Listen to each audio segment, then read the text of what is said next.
Okay, so one of the things we have here is this is the hitch that comes with the rental. It's a hitch that also combines with some stabilizer bars. This is a 2-inch ball. You're welcome if you have a 2-inch ball to just connect to the trailer. However, I personally, especially if you have a smaller vehicle, like a half-ton or less, an SUV, I would definitely use the stabilizer bars. These are gonna kind of, if you don't use it, then right here where it connects to the truck, it kind of bows down. But this creates a really nice, stable thing. So with your shock system, it just creates a smoother ride. I personally recommend using it. It comes with your rental. The hitch is found in the exterior storage compartment of the trailer. So when you arrive, you grab this and you just put it in your receiver. And this takes a little wiggling, so you just push it in, line up the hole,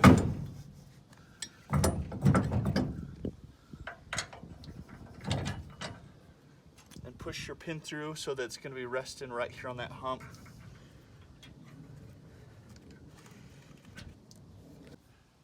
Okay, so before you can connect the trailer to the hitch, you're going to need to take off this hitch lock.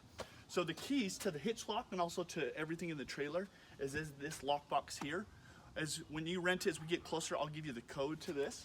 It's really straightforward. So you pull up this weather cover and you just enter in the 4 to 6 numbers I'm going to give you, and then you just push this down button and that'll open it.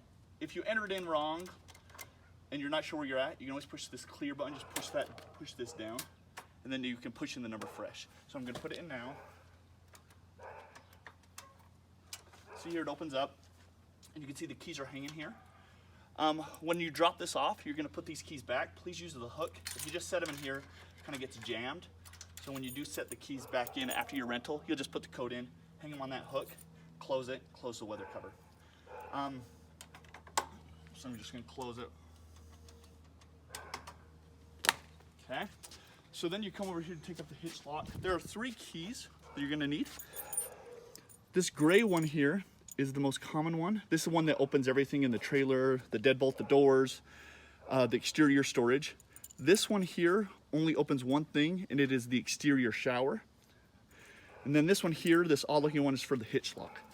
So you go to this hitch lock and you just push it in and turn it clockwise as far as you can, and then you just wiggle it and then it'll come out.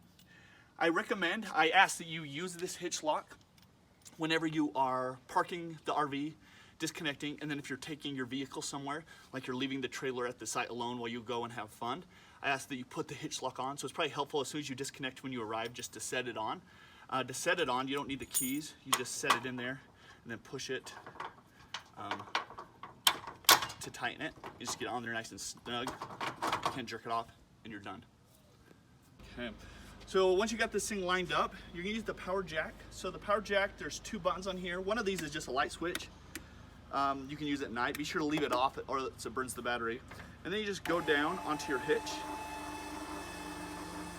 And you can go back up. You can see it's just going up and down. So the first thing you do is just connect your trailer to your hitch.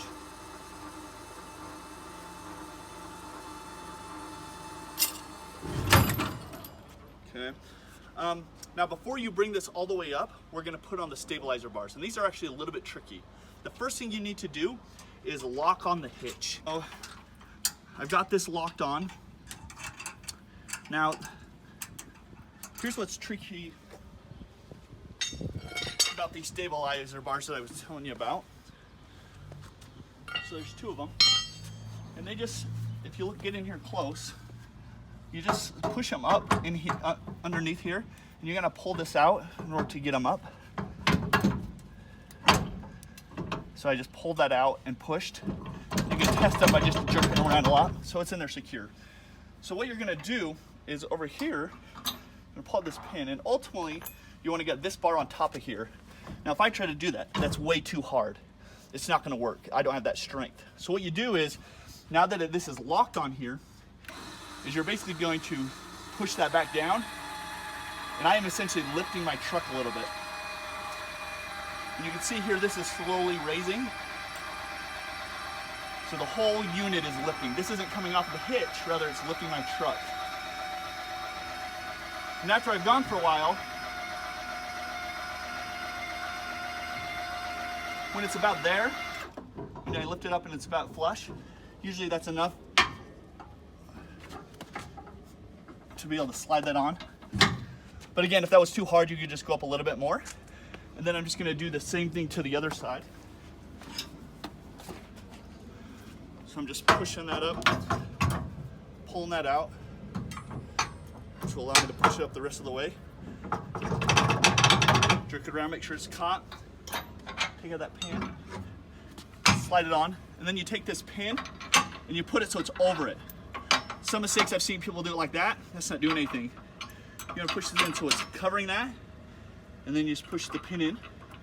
Okay. So I got these on, and then you just let your trailer down. Oh, it's going the wrong way. Sorry.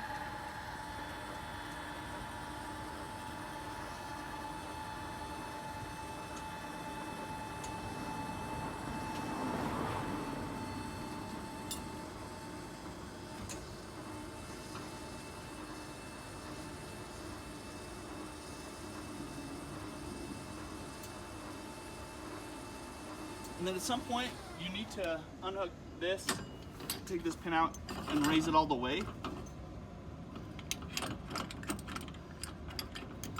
You'll do the opposite when you're unhooking this, and then just keep coming up until it's at least underneath here. Sorry, it's at least as high as your sway bars.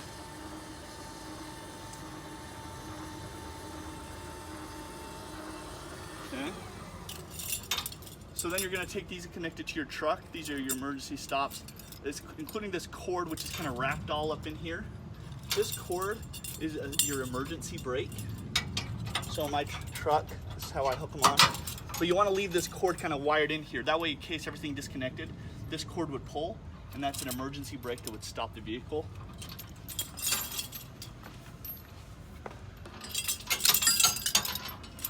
Connect the other cord. And then you want to connect, this is a 7-way connector, that's what it looks like. And you just want to put that into your receiver. And that's how you hook up your truck. And these boards, you're welcome to take these with you so you can use them when you're setting down. These are helpful, these kind of boards are helpful if you don't have a flat surface that you're trying to set up on. Or you can leave them if you're confident you don't want them, that's also fine. One quick thing I forgot to mention, when you have connected this to your vehicle and you are raising the jack up, okay, as you're holding the button, make sure, see this red tape, don't push that beyond this black thing. Don't go up that far. If you do, what's gonna happen is you're gonna blow the fuse and it'll stop working. So just be sure you stop well before the red touches the black. If that happens, in the rare event that happens, you can use the jack manually. You'll get this device from the exterior storage. And if you pull off this cap here, you can place this in here and you can crank this thing, rotate it in order to raise and lower your jack manually. Again, you should not need this, but just in case you accidentally blow the fuse by taking this red line too high, then you can use the manual jack.